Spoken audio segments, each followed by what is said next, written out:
Alexandria Ocasio-Cortez wasn't used to standing in security lines at LaGuardia Airport like other passengers, but when she was subjected to targeted profiling that day, her quiet, dignified response would change the entire airport security system. Sometimes the most powerful statements are made without saying a word at all. Tell us in the comment, are you watching from your phone while traveling through airports yourself, at home thinking about your own travel experiences, or maybe while considering how we should treat each other with dignity in public spaces? We want to know where our viewers are tuning in from around the country as we dive into this incredible story of grace, under pressure, and quiet strength creating lasting change. It was 6:47 a.m. on a gray Thursday morning when Alexandria Ocasio-Cortez arrived at LaGuardia Airport Terminal B, rolling a modest carry-on suitcase and clutching a travel coffee mug that had gone cold during her subway ride from Queens. She was dressed simply in dark jeans, a navy blazer, and comfortable sneakers, the kind of outfit that said congressional recess travel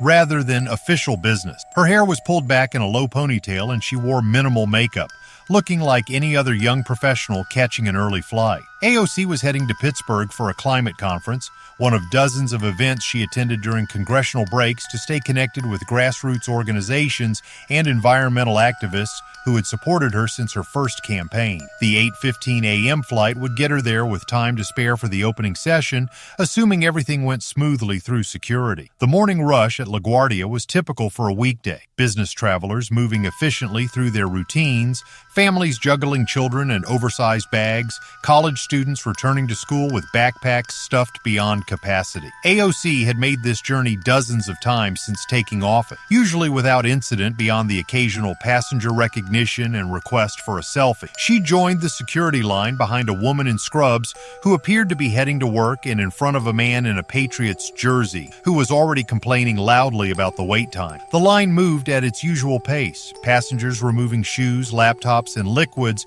with the practiced efficiency of frequent travelers who had long ago accepted the security theater as an inevitable part of air travel. As AOC approached the document check station, she pulled out her congressional ID along with her driver's license, a standard procedure she had developed to avoid complication. The TSA officer, a middle-aged man whose name tag read Rodriguez, glanced at both documents, scanned her boarding pass, and waved her through without comment or recognition. The metal detector line was where things began to change subtly. AOC placed her blazer, shoes, and carry-on bag in the gray plastic bins, keeping her phone and wallet in her hand as she approached the machine. The TSA agent operating the detector, a younger man named Mitchell, according to his uniform, gestured for her to wait while he consulted with a supervisor standing nearby. "Ma'am, we're going to need you to step over here for additional screening," Mitchell said, his voice neutral but carrying an undertone that AOC recognized immediately. It was the tone that said this wasn't really a request and that resistance would be interpreted as suspicious behavior. AOC paused for just a moment, processing what was happening. She had been through airport security hundreds of times since becoming a public figure,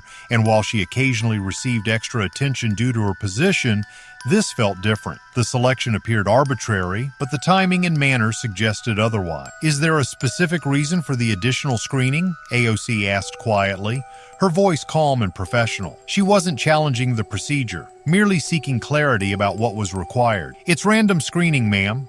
Please step over to the designated area," Mitchell replied, avoiding eye contact while gesturing toward a roped-off section where additional TSA personnel waited with more intensive screening equipment. AOC complied without further comment, gathering her belongings and moving to the indicated area. As she walked, she noticed other passengers in line watching the interaction with the mixture of curiosity and discomfort that always accompanied these moments. Some recognized her, evidenced by whispered conversations and discreetly raised phones, but most simply saw another traveler being subjected to the security procedures they all feared might be applied to them someday. The additional screening area was set up like a small stage, elevated slightly and visible to the entire security checkpoint. AOC stood quietly while TSA personnel prepared their equipment, maintaining the composed demeanor that had become her trademark during difficult political moments. She understood that her response to this situation would be observed and analyzed, both by the people present and potentially by a much larger audience if the interaction was recorded. Agent Patricia Williams, a senior TSA officer officer with nearly 15 years of experience, approached AOC with a slightly apologetic expression. Unlike her colleagues, Williams seemed to recognize both the passenger and the potential implications of what was happening. "Congresswoman Ocasio-Cortez, I apologize for the inconvenience.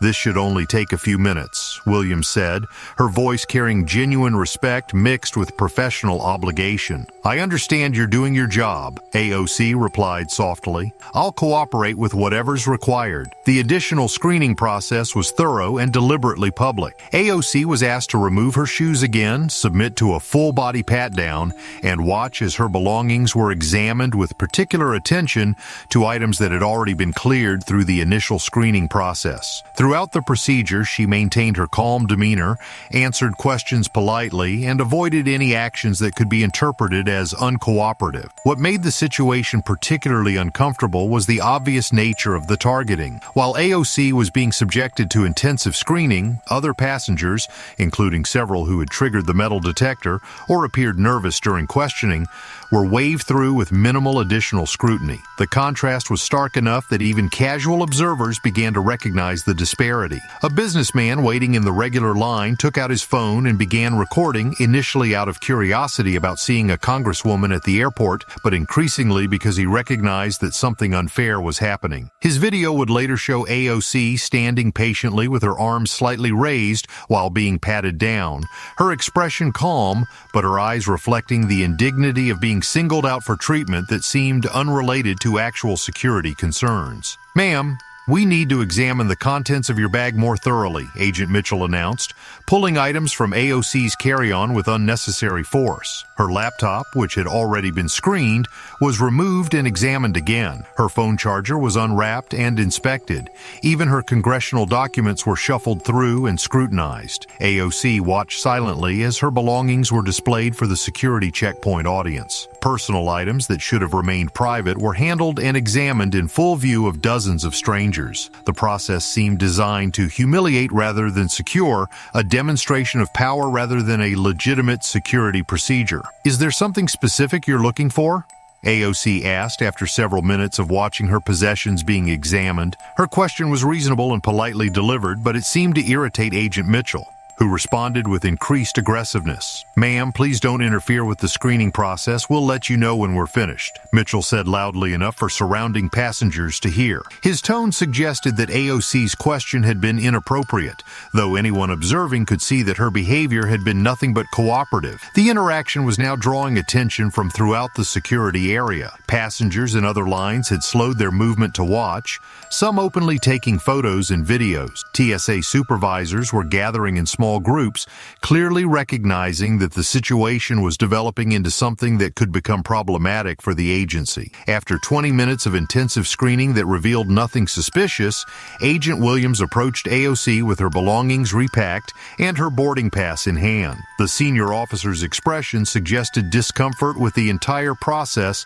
and awareness that her colleagues had potentially created a significant problem for the agency. "Congresswoman, you're cleared for travel. Thank you for your patience during this routine screening," Williams said, though her emphasis on the word routine suggested doubt about the characterization. AOC accepted her belongings and began putting on her shoes, taking care to maintain her composed demeanor despite the obvious injustice of what had occurred. As she prepared to leave the screening area, she noticed that several passengers were still recording and that airport staff members were whispering among themselves with expressions of concern. "Thank you for your professionalism," AOC said to Agent Williams, deliberately ignoring Mitchell and the other personnel who had conducted the screening. Her response was gracious toward the one person who had treated her with respect while avoiding any acknowledgement of those who had not. As AOC walked toward her gate, she could feel the eyes of other passengers following her. Some approached to express sympathy or outrage about what they had witnessed, while others kept their distance but continued to observe her reaction to the incident. Her response remained consistent, calm, dignified, and focused on moving forward rather than dwelling on the injustice. The businessman who had recorded the interaction approached AOC near her gate, his phone still in hand and his expression troubled by what he had witnessed. "Congresswoman, I recorded what happened back there. I've never seen anything like it. The way they singled you out was obvious to everyone watching. Would you like me to delete the video, or do you think people should see this?" he asked. AOC paused, considering the implications of her response. She understood that the video could become a powerful tool for highlighting systematic problems with airport security, but she also recognized that her reaction would be scrutinized as carefully as the original incident. "That's your decision to make," AOC replied thoughtfully. "I hope that if you share it, people will focus on the broader issues rather than making this about me personally. This kind of treatment happens to travelers every day who don't have the platform I have to bring attention to." The businessman nodded and walked away, but within hours his video was circulating widely on social media platforms. The footage showed clearly that AOC had been subjected to treatment that appeared discriminatory and unnecessarily humiliating, while her response demonstrated remarkable grace under pressure. The video gained millions of views within 24 hours, generating widespread discussion about airport security practices and the targeting of prominent minority figures. Comments ranged from outrage about the obvious profiling to admiration for AOC's dignified response to an unfair situation. More importantly, the video sparked conversations among other travelers who shared their own experiences of discriminatory treatment at airport security checkpoints. The comment threads became repositories for stories from passengers who had been subjected to additional screening that seemed based on their appearance, accent, or perceived background rather than legitimate security concern. TSA headquarters in Washington received thousands of complaints within days of the video's circulation, prompting an internal investigation into the incident and the practices at LaGuardia Airport security checkpoint. The agency's initial response was defensive, claiming that all screening procedures had followed standard protocols, but the visual evidence made this explanation difficult to sustain. The investigation revealed that Agent Mitchell had a pattern of subjecting certain passengers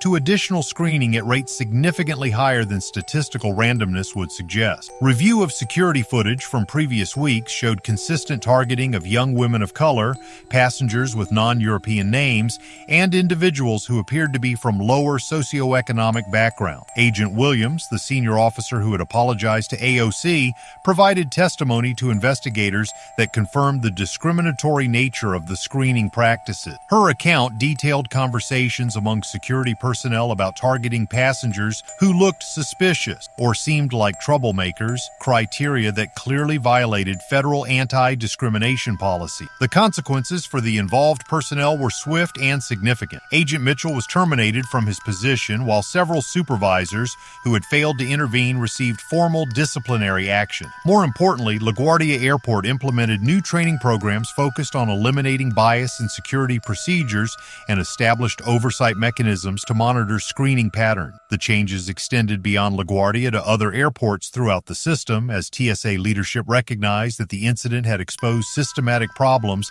that required comprehensive reform. New policies were implemented requiring documentation and justification for additional screening selections, creating accountability mechanisms that had been absent from previous procedures. AOC's response to the incident became a model for handling discrimination with dignity and effectiveness. Rather than expressing anger or demanding apologies, she had allowed her calm behavior to speak for itself while encouraging broader conversations about systematic unfairness that affected all travelers. In a statement released several days after the incident, AOC wrote, "What happened to me at LaGuardia happens to countless travelers every day. The difference is that I have a platform to bring attention to these issues and the privilege of knowing that my treatment will be scrutinized. We should expect better for everyone, regardless of their public profile or ability to generate media attention." The statement was praised across party lines for its focus on systematic improvement rather than personal grievance. Even political opponents acknowledged that AOC had handled a difficult situation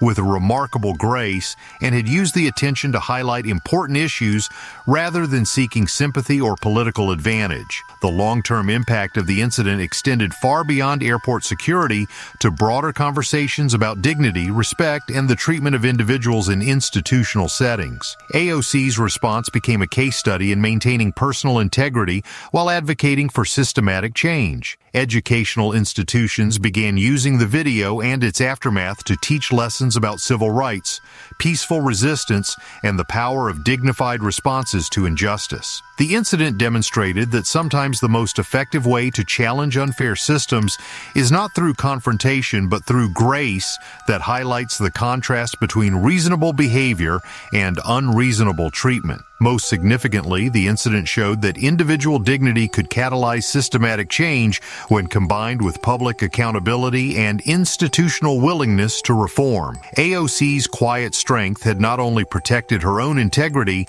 but had created lasting improvements in policies that affected millions of other travelers. The lesson resonated far beyond airport security checkpoints to any situation where individuals face discrimination or unfair treatment. AOC had demonstrated that maintaining dignity under pressure could be more powerful than anger or resistance in creating meaningful change. Her example inspired others facing similar situations to document their experiences, advocate for fair treatment, and maintain their composure even when subjected to obviously discriminatory behavior. The ripple effects of her dignified response continued long after the initial incident, creating a model for civil rights advocacy in the digital age. In the end, what could have been simply another instance of discriminatory treatment had become a catalyst for systematic reform and a demonstration of how quiet dignity could change entire systems. AOC had shown that sometimes the most powerful statement is made not through words, but through grace under pressure that exposes injustice